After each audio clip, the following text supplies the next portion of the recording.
A lot of species in Star Wars have a far worse reputation than they deserve.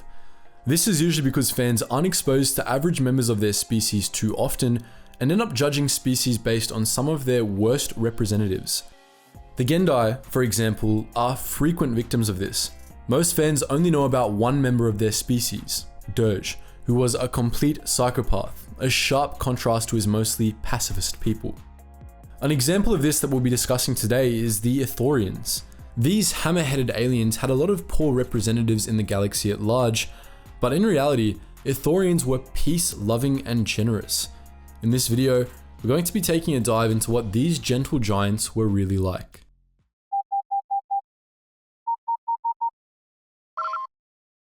Attention, Sergeant on deck! We're going to start by thinking back to Star Wars: The Clone Wars, and in particular, the episode The Box. In that episode, Count Dooku gathered some of the most ruthless bounty hunters in the galaxy to his castle on Sereno, where he and Moralo Ival had set up a challenge called The Box. Bounty hunters from all over the galaxy showed up to compete, among them Cad Bane, a disguised Obi-Wan Kenobi, and a pair of Ithorians named Onka and Bulduga. These Ithorians were apparently some of the most vicious bounty hunters Dooku could scrounge up, though ultimately neither of them passed the test of The Box. Bulduga fell before the contest even began, murdered by Cad Bane over a hat, while Onka perished in the second round of the competition. In their time, Onka and Bulduga worked as a team, becoming known for their high rates of success and for how many bodies they left in their wake. Bulduga was a gunslinger with a quick trigger finger and a penchant for lightning attacks.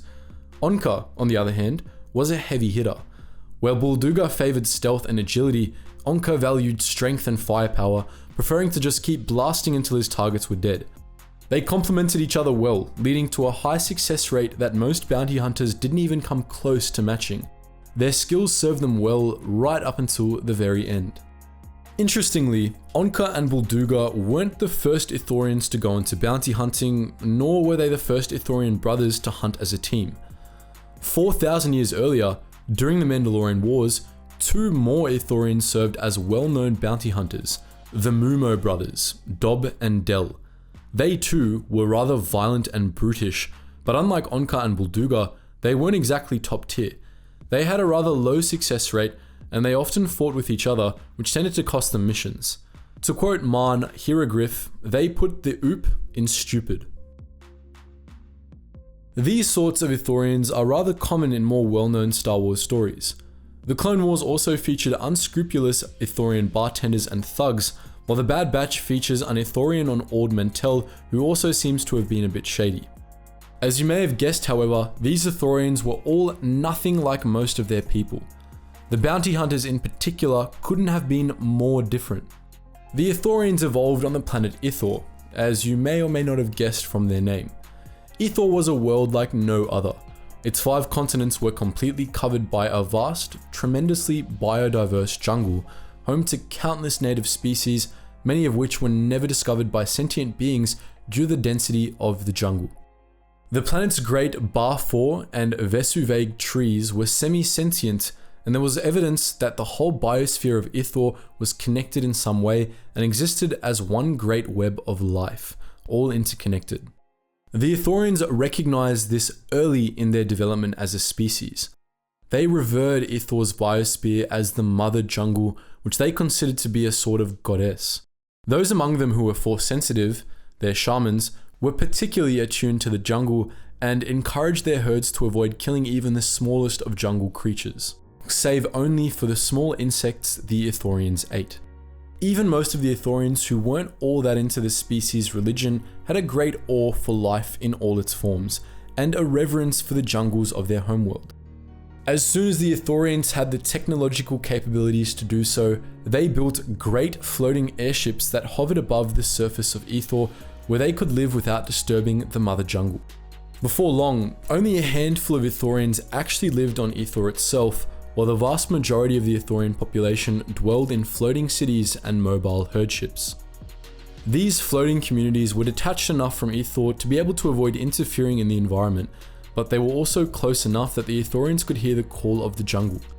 This allowed the Ithorians to preserve Ithor's biosphere to such a degree that sentient beings never walked upon 2 of the planet's 5 continents. From the beginning, the Ithorians had been environmentalists and pacifists, but once they were able to detach themselves from Ithor, both of these values took on new meanings. By the time they first encountered the Republic, the Ithorians had come to believe in what they called the law of life. This belief was simple. Whenever an Ithorian took life, it was their duty to see that 2 more were created as replacements. At first, this law was just a guide for interacting with the mother jungle and the artificial jungles the Ithorians grew within their herdships, mandating that 2 plants of the same species be replanted for every one harvested. But when they encountered other sentient life forms, most Ithorians expanded the law of life to include all life forms, including other sentients. In an extreme example of this belief, the Ithorian Mumor Nidon made 2 clones of the Imperial officer Elima after he indirectly caused the man's death. This was despite the fact that Elima was an enemy who was planning to destroy Ithor's jungles, and that Nidon had little to no choice in the matter. Since the Ithorians permitted next to nobody to come close to Ithor itself, most of the galaxy became acquainted with the Ithorians through their traveling herdships. While some of the Ithorians' floating cities simply hovered over certain sacred sites on Ithor, others were hyperspace worthy. These herdships roamed the galaxy, returning to Ithor for herd meets just once every 3 or so years. They traveled along pre-planned routes, stopping routinely in various systems across the galaxy. Most beings in the galaxy looked forward to the coming of Ithorian herdships, as they often had exotic plant stuffs to trade.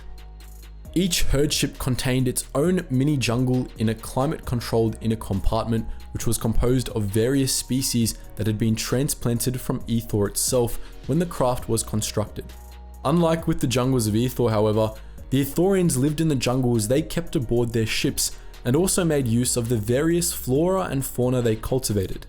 Ithorian herds were known to add species from alien worlds to these jungles as well, some harvested from backwater worlds, others acquired in trade. Ithorians, as you might expect, were quite good at maintaining ecosystems, which led many Ithorian herds to take on mercy missions to ecologically devastated planets. When they encountered ruined environments in their travels, they would usually try and rehabilitate them before they returned to the stars, often by introducing particular species from other planets known for spreading aggressively. They did this with the extreme precision and care of a brain surgeon, making sure that they didn't destabilize the very environments they were trying to revive. It was a tricky business, but some Ithorian herds became quite good at it. During their 8,000 years as members of the Republic, the Ithorian herds frequently received contracts from the Senate to terraform war-torn worlds. These operations ranged from the simple to grandiose. In smaller cases, Ithorian herds would travel to planets that had been the site of major battles and re-stabilize the environment, often helping local populations get back on their feet in the process. In larger cases, the Ithorians outright terraformed worlds that had been subjected to complete orbital bombardments, returning life to dead rocks. The most notable example of this was Telos 4, a planet devastated during the Jedi Civil War, which the Ithorian shaman Chodo Habat and his herd transformed into one of the most beautiful worlds in the galaxy. By and large, the Ithorians were, rightfully, seen as peaceful and generous by most of the galaxy, in contrast to the image some of their outcasts portrayed. Far more Ithorians took after Chodo Habat and Mumor Nidon than Onka and Bulduga. In fairness to the Star Wars galaxy, most beings understood as much, especially those who lived on Telos and the other worlds that the Ithorians had brought back to life. Much of the galaxy revered the Ithorians and celebrated the arrival of their herdships. Even the Senate respected the Ithorians, though that was for a much more practical reason. No matter how difficult the terraforming contract, the Ithorians only ever asked for as much funding as they needed to complete a job. They never asked for anything for themselves in return for reviving planets, believing that the privilege of restoring life in the first place was a reward in itself. So that's what the Ithorians were really like. But what do you think? Are there other species you'd like us to take a look at? Feel free to post your thoughts in the comment section below.